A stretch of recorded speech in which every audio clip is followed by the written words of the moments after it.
I 1994 købte vi gården med 50 hektar, og den har vi så løbende udvidet, sådan at vi i dag har en produktion, der består af 2.000 søer, og vi dyrker i ca. 1.000 hektar.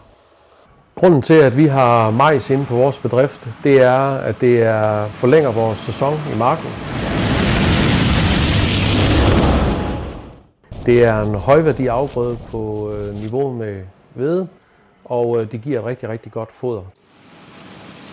Majsen har også et andet høsttidspunkt, så når man skal over 1.000 hektar med én majtærsker, så er det meget rart, at vi kan skille ca. 150 hektar ud med majs og høste lidt senere. Det har nogle rigtig gode egenskaber via, at der er meget stivelse i majs. Stivelsen er godt for søerne, da de malker godt af det, og de er i øvrigt også rigtig gode til at lave noget spæk. Og det vil vi gerne have, dels når de står i farstallen, når de skal give meget mælk, men det er også vigtigt, at søerne kommer ud af vores farstal i en god foderstand, og derfor klar til at skulle løsne en masse æg i den efterfølgende løbeafdeling.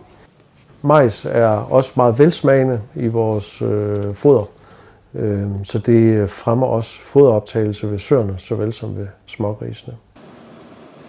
Vi håndterer jo vores majs ude i planlager ved at krempe det, og vi tilsætter noget syre, og det mix i vores foder gør, at vores pH-værdi i vores fodringsanlæg har vi nemmere ved at styre ned omkring mellem 4 og 4,5, hvilket er det optimale for en so. Hos os har vi valgt at kunne bruge majsen i vores vådfoder. Når vi optimerer med det her majs, så har vi erfaring for, at vi kan gå op på en iblandingsprocent på 30-35% maksimalt. Vi har på gården 2 små minilæsser, hvor vi bruger den ene til at læsse i vores kremper, og vi bruger den anden minilæsser til at køre ind i vores siloanlæg og trykke og komprimere majsen. Vi har samtidig i kortere perioder kørt tør for majs, men vores staldfolk bemærker jo efter 4-5 dage, vi har kørt uden majs, bemærker de, at søerne de malker dårligere uden det her majs. Da vi begyndte at dyrke majs her, så skulle vi også have dem håndteret. Der valgte vi at købe en Musca-kremper til det. Vi har nu krempet cirka mellem 120 op til 150 hektar om året nu i 7 år.